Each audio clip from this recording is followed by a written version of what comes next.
Haters wanna hate, lovers wanna love. I don't even want none of the above. I want to piss on you. Piss do, I'll piss on you, I'll pee on you. Won't you braid my hair? So won't you braid my hair?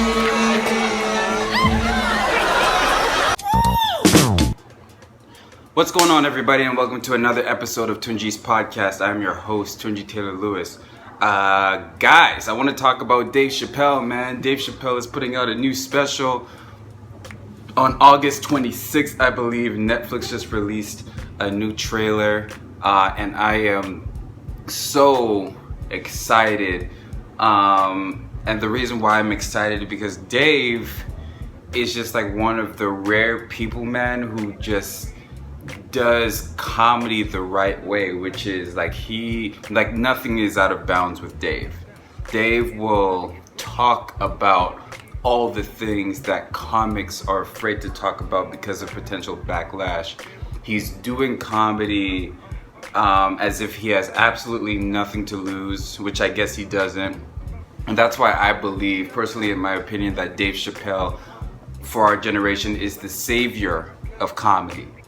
I know that's a pretty big statement to make. I know that it's hard to even understand what that means because as far as we're all concerned, comedy was never going anywhere, which is true. I believe that if Dave wasn't the savior, then someone else would have been the savior. There's a guy who I follow, Andrew Schultz. He's the co-host of The Brilliant Idiots with Charlamagne the God, and he also has his own podcast, Flagrant 2. He's a guy who does flagrant and raunchy and edgy comedy, that sort of stuff. So if it wasn't Dave, it might have been Andrew Schultz. But I digress. The reason why I call Dave Chappelle the savior of comedy is because, as we all know, comedy was at a place, the stand-up comedies in particular, was just at a place where, you couldn't joke about certain stuff without potentially risking your entire career. Social justice warriors on Twitter and social media and stuff would basically try to take you down. Sponsors would get scared, not really caring about what it was you said, but just being scared about the potential tarnish to the image because temporarily people are yelling and screaming on social media.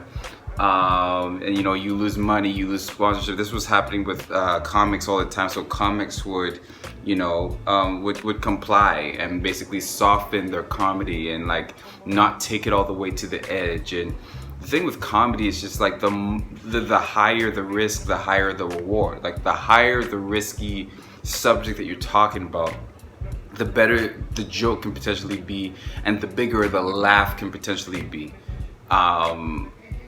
And Dave, with his last couple specials that he put out at the top of 2018, I believe it was, I remember watching those specials, man, and thinking, man, this guy saved comedy because this is Dave Chappelle. This is one of the most famous stand-ups, ever. This is one of the most in-demand entertainers that's alive today. Don't get to see him perform that often. He's not on social media, so but we all still love him, right? So he's still at this huge level of comedy. And this dude comes out and he talks about absolutely everything. And he talks about, and he has content in his stand-up that could piss off absolutely everyone. No matter what political affiliation you potentially have, you can either laugh at him or you can be pissed off at him. Smart people will, laugh at it because they'll understand that these are jokes at the end of the day and these aren't to be taken seriously. I saw a quote one time and it's always resonated me to this day. It's just something to the effect of it's funny how we laugh at politicians but we take comedians seriously. And that's never been more true than in today's day and age with social media and especially liberals censoring comedy, which is also a hilarious concept because back in the day it used to be conservatives, with guys like Lenny Bruce using curse words. That was the big thing back in the day. Back in the 50s, Lenny Bruce would use curse words and conservatives would try to shut him down for using bad language in a public setting. conservatives back in the day were the people trying to censor comedy. Now it's liberals. Now it's liberals saying you can't talk about gay people, you can't talk about women, you can't talk about transgenders, you can't talk about, you know, this, unless you're speaking about it, you know, like in a liberal way, like unless you're just like, you know, saying back to them what their views already are, and you say it in a joke, they'll clap for you, but they won't laugh at you. You know, it's like Andrew Schultz says, a lot of comics are looking for claps instead of laughs, right? Dave Chappelle comes out and says, bump that, man. I'm a comedian. You know what I'm saying? Like, I already walked away from millions and millions of dollars from the Chappelle show, went away to Africa, all this stuff. You know, I'm coming back. I'm just doing it for me. Like, and I just love the fact that Dave is just doing comedy for him. He's doing stuff that he finds funny. And he's not ashamed, because look, at the end of the day, we've all said jokes behind closed doors. Most of us say jokes behind closed doors that we wouldn't say in public for fear what people might think. And the reason we say those jokes behind closed doors for the people who aren't actually hateful is because we find those jokes funny because they're risky. They're risky jokes, and the reason why we wouldn't say them, you know, outside of closed doors is because they are risky and people might think differently of us. You know, I definitely have historically not had that problem. It's gotten me into a lot of trouble saying things. For me, I've always been like, well, if I'm saying this joke behind closed doors, why wouldn't I say it out here? I know I don't have any hate in my heart. As a matter of fact, the people that I'm making fun of, I want them to laugh at the joke as well.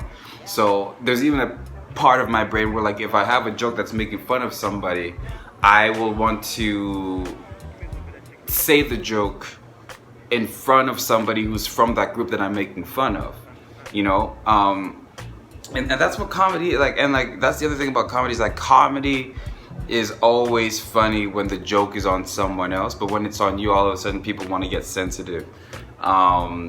And you know, I think like we just gotta get back to a place where, like, as long as the joke is funny, as long as the joke is well done, we gotta laugh at it, man. And you know, like, you know, when we go to comedy shows or when we watch comedy, we really gotta put our insecurities to the side and just watch it and appreciate an artist doing their work.